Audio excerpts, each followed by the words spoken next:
When we play, we are at our happiest and we can withstand incredible hardships. When we play, we are engaging in complex interactions with each other and we are building our brains.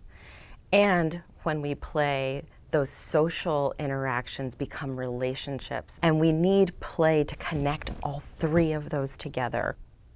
Different types of play actually contribute to different aspects of the three core principles of development. But as a whole, they actually prepare me better as a child to respond to uncertainty and to the unknown in my environment.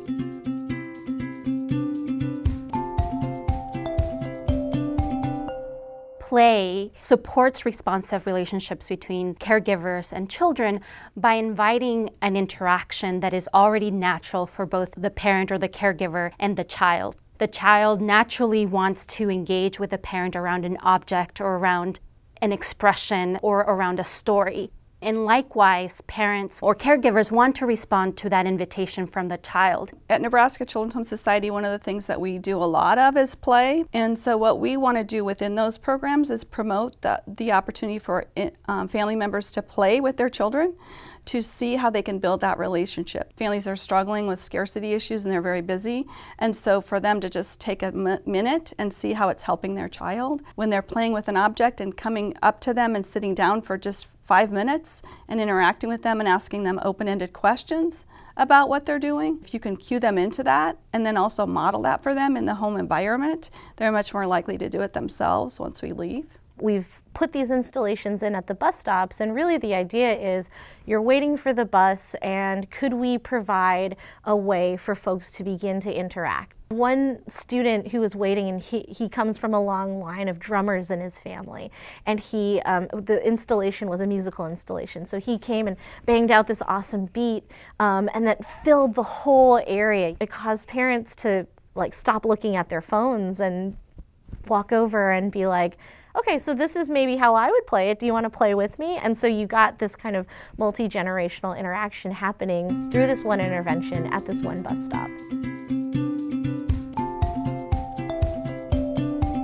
Play engages core life skills by requiring children to actually plan their interactions around play. When you are trying to build a tower, for example, you actually have a plan of what you want it to look like. And so you are thinking and using your planning skills and also problem-solving skills if that tower topples over. Or when you're playing a game, you're having to follow rules and sometimes be flexible because your friend wants to change those rules. So in the Children's Museum environment, there are a variety of ways in which these institutions design and offer activities to support core life skills, particularly around executive function.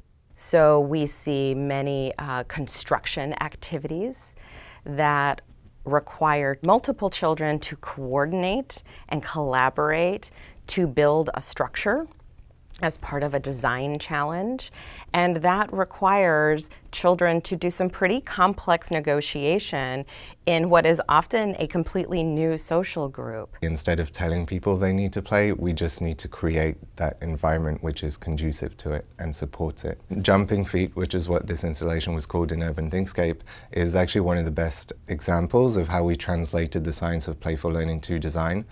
So what we used were patterns that were used as exercises to support self-control in children. The way we transferred that, and it's a very direct translation to design, is a hopscotch which creates a certain pattern of left foot, right foot, left foot, and then you break that.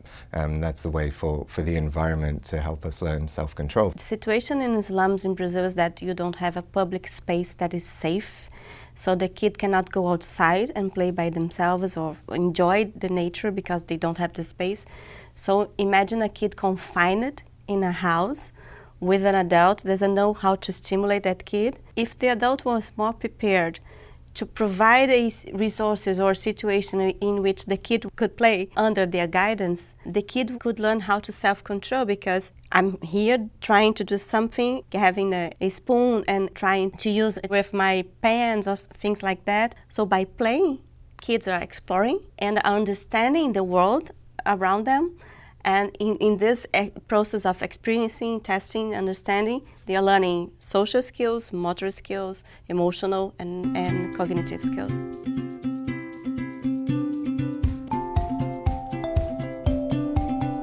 What we know is that by engaging in play, your stress levels are reduced. You are practicing the core life skills that actually allow you to assess a situation and know how to change it so that you are not feeling under attack or stressed. We also know that it allows you to practice different coping skills. And importantly, it also reduces the stress of a parent or a caregiver.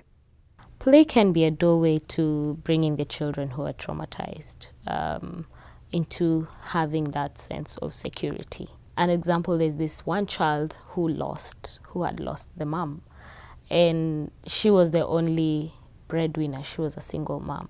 This child did not know anywhere else that she could go to, and the only place that she went to was to the caregiver.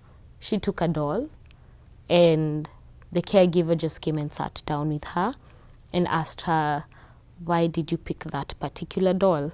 And her response was, "Because mommy loved this doll." They sat down and they had a discussion after that with involving the doll. Play won't fix everything, but we definitely embrace play as, again, a therapeutic intervention to support not just survival, but thriving through incredibly stressful experiences and environments.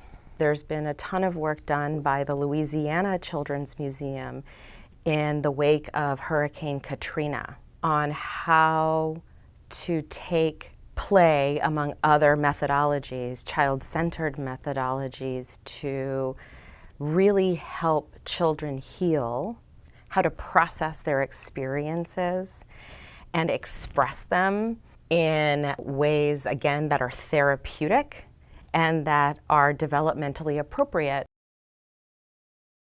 We know about the research that tells us that play makes us feel better. It is a strategy for resilience.